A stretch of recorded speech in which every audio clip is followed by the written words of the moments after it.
after that, I like to give you some simple examples using asymptotic notations. Yeah, simple questions. Yeah. All right. The first question, show that n plus 2 belongs to big theta of n. Show that. Okay. All right. Yeah. There are two ways to show. Yeah. Two different ways to show. Yeah. The limit way and inequality way. The limit way, actually, it's pretty simple, right? Yeah. The limit way, you just calculate the limit when n goes to infinity. Numerator f of n, 2 plus n plus 2 over g of n. And after simplification equals 1 plus 2 over n, right? Yeah. When n goes to infinity, this 2 over n goes to 0, so the limit equals 1. It's a non-zero constant, or it's a positive constant. Okay? Then it tells us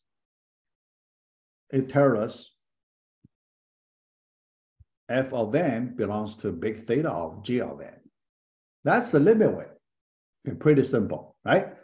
So it tells us when the limit of the ratio of those two functions exists, the limit way is better. Okay? Yeah.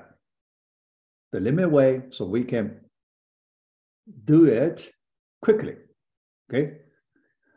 But here I like to do practice on that inequality way. Inequality way, if we work on the simple example, what should we do in inequality way? Let me show you. Because big theta, you need to consider both upper bound and lower bound, all right, to estimate this main function n plus 2. First, let's look at the lower bound. What constant multiple of n can we use as the lower bound of n plus 2? That constant we need to know here. How about that constant 1? 1 times n, just n. We know n always less than n plus 2, right? That's trivial, okay? That's trivial and always less than n plus 2, no matter what, okay? Yeah. Here because remember, in our formal definition, we have an n0 notation concept. So that is n0. So when we write this inequality, we need to specify n0 explicitly, okay? Because we need to use it later. So we need to write it out, n0, for later usage, okay? All right. It tells us C2 equals 1. Yeah, our lower bound constant, C2, okay? Then the upper bound constant. Now, for the upper bound, it is a little slightly harder, yeah, but still pretty simple. The question is, what constant multiple of n you can use to be the upper bound that is greater or equal to n plus 2? Okay, yeah. Remember, you're allowed to use that little n0. That little n0 is useful here. Yeah. All right. How about you just replace 2 by n to make it larger? The first term n, you keep it. The second term 2, you enlarge it to n, because we know usually n should be greater or equal to 2, right? Yeah. But n could be less than 2. When n equals 1, it is less than 2. But remember, we have the n0 thing that plays important role here, because we can skip some values of n, those values that we can skip, they are covered by n0. That's the important role you can see here. So when n greater or equal to 2, we can say our n plus 2 less than or equal to 2. Yeah. Here, at that time, you can see we just let n0 equals 2. All right? Yeah. Yeah. So here you can see when we use the n0 concept, we put things under control, right? We put things under control, right? Yeah. All right, so now we have both constant, multiple constants, C1, C2 values. Yeah. Other than that, we need to choose a good n0 value, all right? N0, when you have the first one, 0, these two should be both true. These two cases should both, sorry, what I mean, n greater or equal to n0 covers both cases. Okay, yeah. So we should choose the larger n0. Okay, larger n0, saying then it covers the both cases, not the smaller n0 value. Okay, yeah, because the larger one, if it is true, definitely n greater or equal to the smaller one, right? Yeah. So what after this much work, we make our conclusion. It is true. That is our conclusion. Okay, so you can see you need to do this much work. Without using the limit way, you need to do this much work. If you compare these two ways, the limit way, inequality way, you can see limit way is easier, right? Yeah. Inequality way, you need to do a little more work. Yeah. All right. Let's look at example number 2. Yeah. This time, we only need to do one-sided estimate. N cubed greater or equal to some constant multiple of n0, but that's easy. The constant, we just choose 1. Okay. And n0, this is the n0, yeah. n0 equals 0. Okay. The constant c equals 1. Yeah. Then we are done. Yeah. Yeah. This case, the limit way, yeah, the limit way is not limit way. The inequality way is simple. The inequality way is simple. Yeah, but here the question,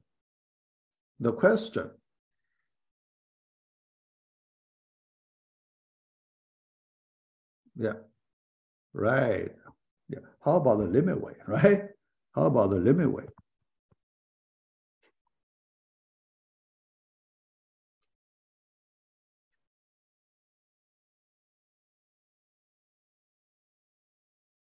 Okay. Yeah. How about the limit way? Yes. Yeah. The question. Yeah. The answer.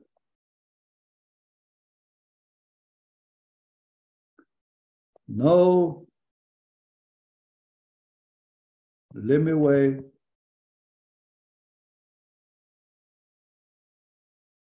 for this case. Yeah. Actually, yeah, the reason, yeah. So, yeah, because, yeah. Yeah. Or,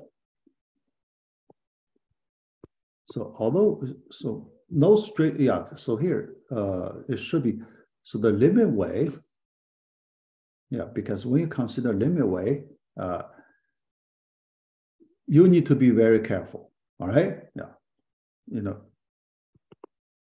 be careful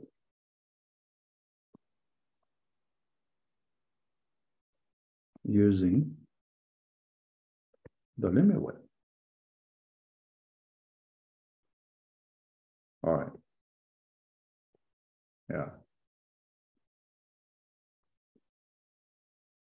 Okay. Yeah. So you need to, so when you use the limit way, when you make your conclusion, you should be very careful. Okay. Yeah.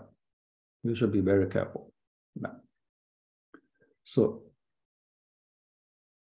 you can use the limit way to help you get some information, but when you make conclusion, yeah, you need to be, you know, very careful. Yeah.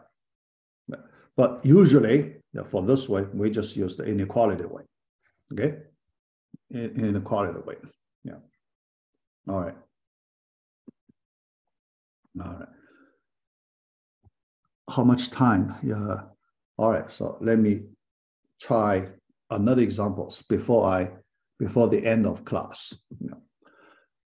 2.3, next question. This time, n plus 2 cube belongs to big theta of n cube. Yeah. Here, if you use the limit way, that's simple, right? Limit way, the ratio of these two functions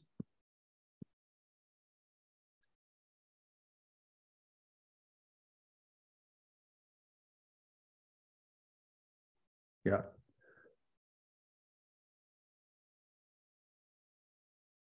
We just consider cube n plus 2 over n.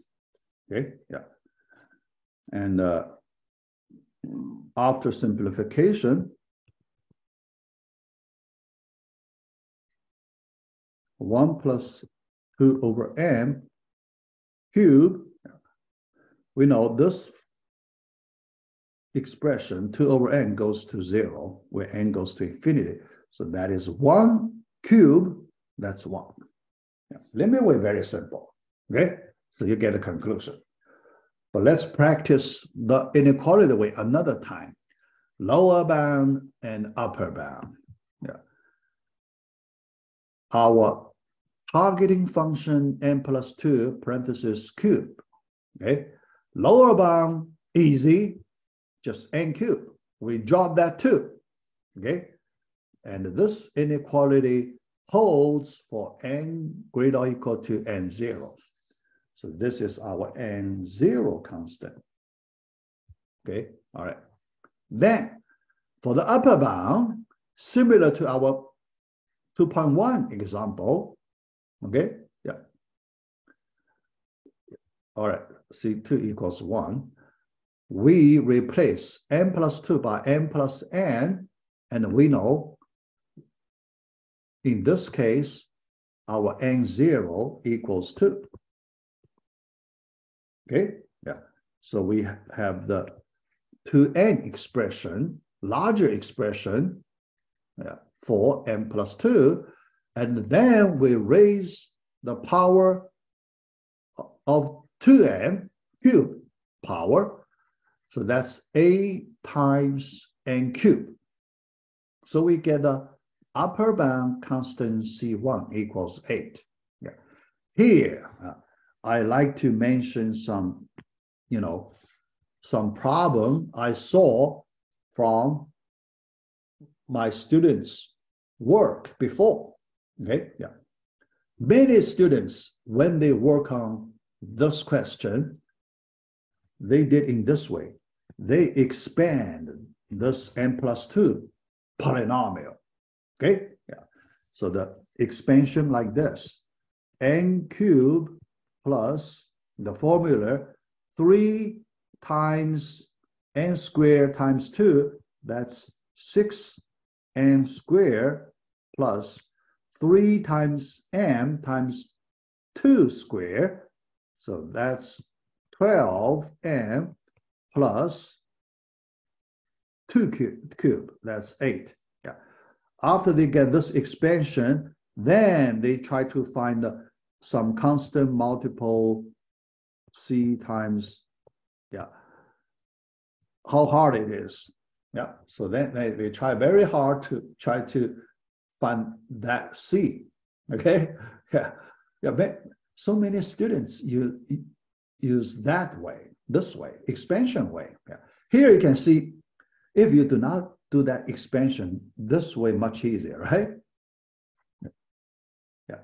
So you get constant multiple inside that parenthesis. Yeah. After you get constant multiple for the base part inside parenthesis, then you raise to the certain number power, much easier. Okay, no expansion. Because think about, sometimes I ask those students to estimate +2 to the 5th power. Then, how long is the expansion? Think about, okay? Yeah, 5th.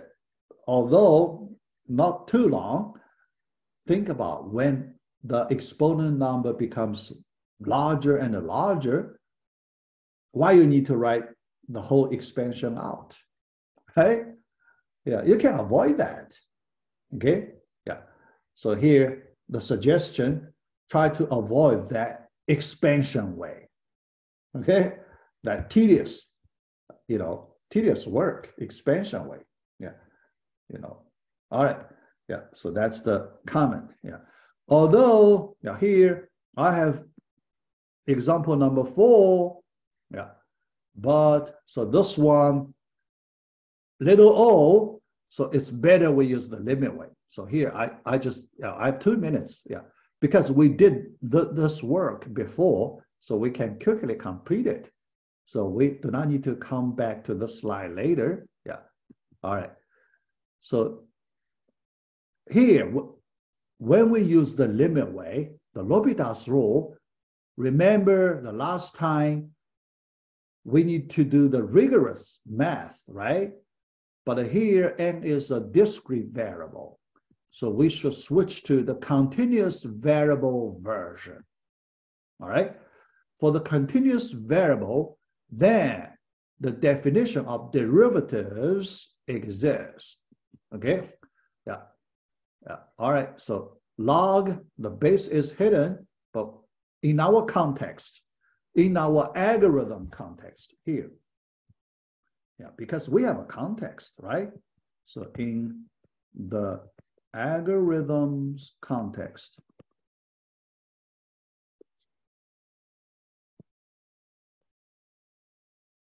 we have this, okay? Yeah.